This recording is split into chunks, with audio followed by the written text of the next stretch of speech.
John Jones is a genius. The guy completely outplayed us this whole UFC 309 build up, post UFC 309. This guy pulled off an absolute masterclass. I think we have to give him the credit that he deserves. I and a lot of other people on here who make MMA content, if you want to call it that, had made countless videos of John Jones in the build up to UFC 309, calling him a duck, calling him scared, calling him this, calling him that. But really, I just didn't see the bigger picture. I didn't see what this guy was doing. I mean, what this guy was doing was building the storyline between him and Tom Aspinall. I mean, the way he completely dismissed Tom Aspinall in the build up to this fight, saying he wasn't going to fight him, saying he was an asshole, saying he doesn't have any legacy, he hasn't earned it, was just sheer brilliance. John Jones right now in the UFC, I mean, he's always kind of been like this because of his dodgy background, but he is the ultimate villain right now in the UFC. Everybody wants to see this guy lose, and everybody wants to see him lose to Tom Aspinall. In terms of WWE terminology here, he's the heel. Tom Aspinall is the babyface right now in the UFC. And you know what? Even the way he handled it after UFC 309, sheer brilliance again. I definitely think this fight is going to happen. I think we will see Tom Aspinall versus John Jones next year. I don't know when we'll see it. Could be International Fight Week. Could be a bit after that. I'm not too sure. Really, what it all comes down to is the UFC. If John Jones doesn't end up fighting Tom Aspinall, it's Dana White and the UFC's fault, because John Jones has said that he will fight Tom Aspinall in a roundabout way. He didn't directly say yes, obviously, when he was asked about him in the ring, and that's something I want to talk about.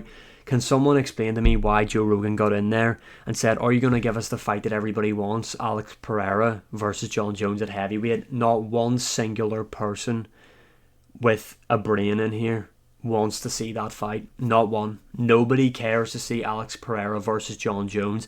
There's no way if you did care, there's no way you now care after seeing what happened at UFC 309.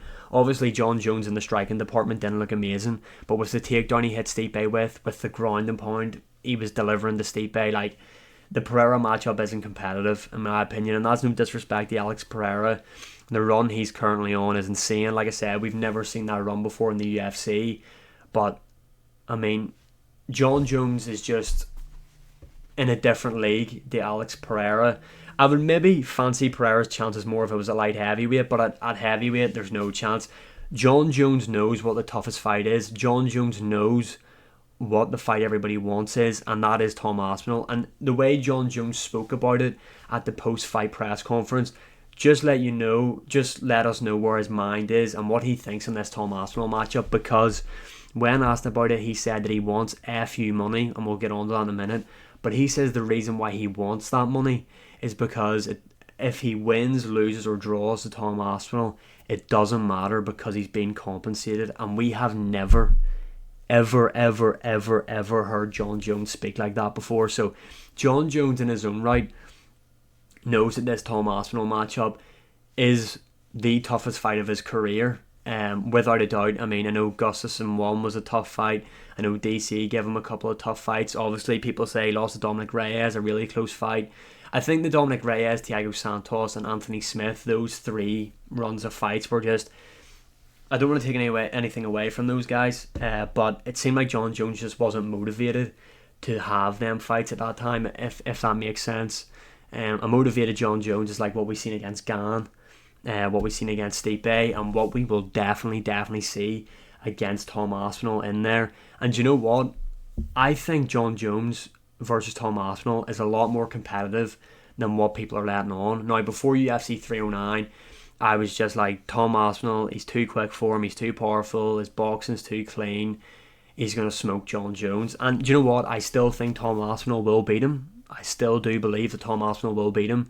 I think John Jones isn't fast enough, his feet isn't fast enough, his striking defense isn't good enough, and he is there to be hit. But John Jones's fight IQ, the way he mixes everything in, is just... I mean, this guy is the GOAT.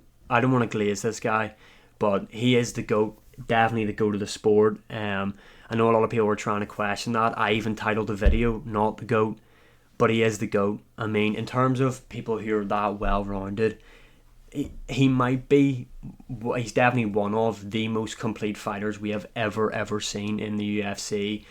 I know this sounds like a John Jones Glaze session, but I feel like we have to give him the credit. Now, maybe I'm just looking too much into this, and John Jones actually is a duck, and he actually is scared of Tom Aspinall, but I feel like John Jones is seeing something here. He's building to this fight.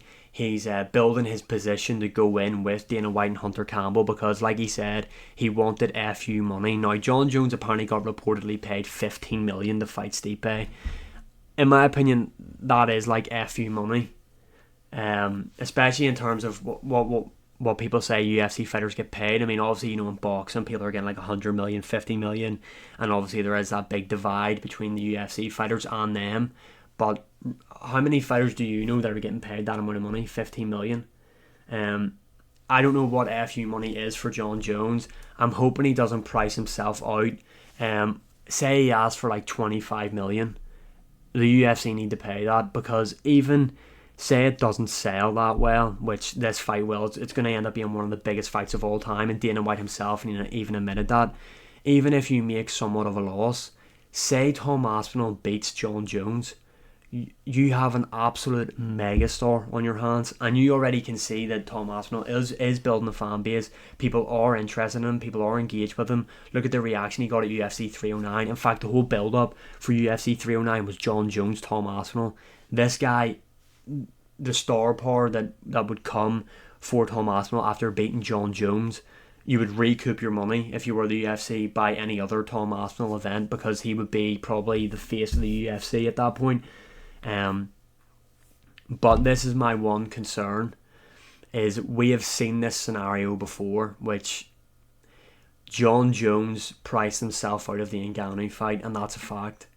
And I feel like he might try and do it this time with the UFC again, with the Tom Aspinall thing. I think he will try and ask for unrealistic money. I think he will try and ask for 30 upwards million for this fight, but this is how the UFC fix this. You do another Sphere event. It doesn't have to be in the Sphere, but this would be a big fight, and I would like to see them go back to the Sphere with a better card. You do a Sphere event or a Vegas event or MSG. Don't give a shit where you do this. You reach out to Turkey Al-Sheikh. You get that guy on board. You get a Riyadh season sponsor, and you make this fight happen. And I think Turkey Al-Sheikh would dip into his pockets, because he wants to make the fights that everybody wants to see. And at the moment, in MMA anyway, there is no bigger fight than John Jones versus Tom Aspinall. That's how you sort this scenario out. John Jones wants mega money. You bring in the guy that's going to give him mega money and give us the fight that everybody wants to see. John Jones, though, like I said, he handled this week brilliantly. I mean, calling out Derek Lewis, Jamal Hill, Pereira, walking out of interviews, calling Tom Aspinall an asshole, just dismissing Tom Aspinall as a whole. He is building to this fight, I believe anyway. I could be completely wrong, and John Jones could be the biggest duck fraud in UFC history, but I believe this man has been watching the WWE. He knows what he's doing. He's building to one of the biggest fights of all time, and he is going to get one of the biggest paydays in UFC history for this fight.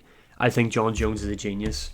Let me know what you think in the comments below, and as always, like, share, subscribe, comment, all that good stuff, and I'll see you again in the next one.